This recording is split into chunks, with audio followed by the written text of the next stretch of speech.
Welcome back to North of the Broad. I'm your host, Karen Wyman, coming to you from Vaden of Buford. I'm joined this afternoon by Will McCullough of EquitySafe Realty.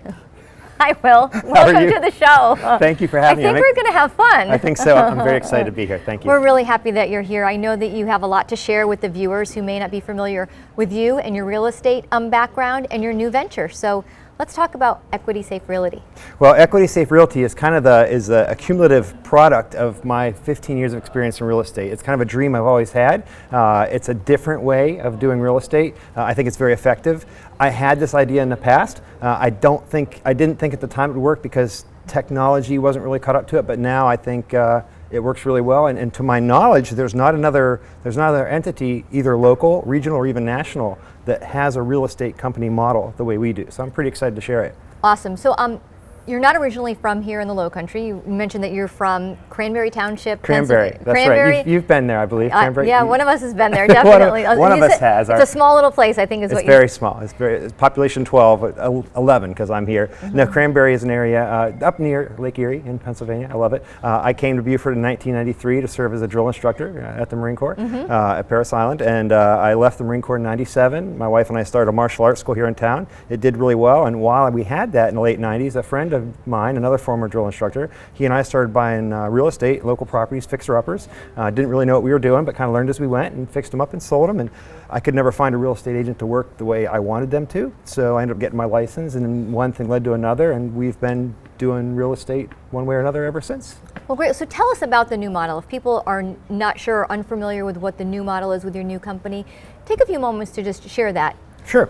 Okay, so I could get very long-winded on this. I'm going to try not to. Basically, EquitySafe Realty rests on, it's like a stool that rests on three legs that support this concept. One is to pay buyer agents more. That might seem shocking because you don't want to pay more commission if you're a consumer, but wait, there's more to it. But the first part is there are roughly, and I may be off in the number, but I believe there's roughly 400 and some agents just within the Buford area as far as a market licensee. I wouldn't be surprised. So it's, in any business you have competitors, but think in a local area this size to have, hundreds of them. People, yeah. But they're not just competitors, they're also people that you work with. I think the real estate industry is unique in that aspect, that you have competitors with whom you also need to cooperate and work with every day.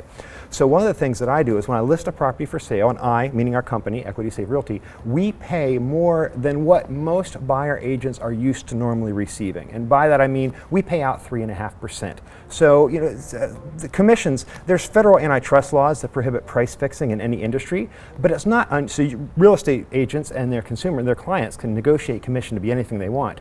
So knowing that commission can be anything, it's not unusual for commissions to be set, say, around 6%. Now, is it always 6? No, it can be higher, it can be lower, but let's just use that as an example because people are used to it. In that 6% example, normally that gets cut in half. A buyer side agent, if another company's agent or another agent brings the buyer, they get 3% and the listing agent gets 3%. Right. It could be a different, it could be 5%, 2.5, 2.5, it could be 8, whatever it is, but know that 3 is not uncommon at least. So that being said, what I do with our company, with EquitySafe, the first leg of that stool is we pay out 3.5%.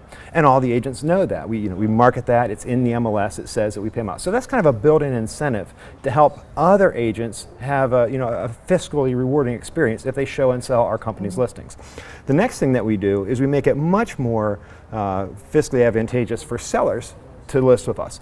But in a 6% example, a lot of times we'll be paying out 3%, and then they, being the listing company, will keep 3% if and when they sell that listing.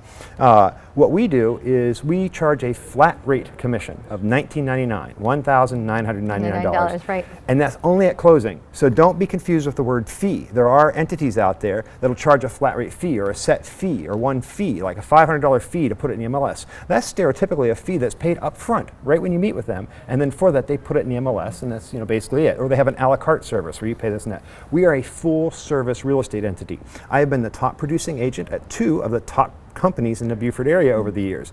Nothing that we do from a service and marketing perspective for our clients is any different, in my opinion, than what was provided at those companies. So we provide full service, we provide a lesser commission for the listing side, $19.99, and then we pay buyers more. And those 3 things combine to make our properties, in my opinion, more attractive to buyer agents to sell, more fiscally rewarding for the sellers. They save a lot of money. Right, and that's what everybody's looking for. And they are, and the thing is, do we get less? No, because of what I said before, the timing of this. In the past, it wouldn't work. When I first started in real estate, we got a catalog every month, and it said what properties were for sale, and that evolved into this MLS that people share. And nowadays, the moment I, as a real estate agent with any company, I put something in the MLS, that moment it goes on to Trulia and Zillow and Realtor.com and all these third-party sites. So times have certainly changed since you started in the market 15 years ago. Exactly, very much so. So, in my opinion, and of course, my local peers and others might disagree with this, but in my opinion,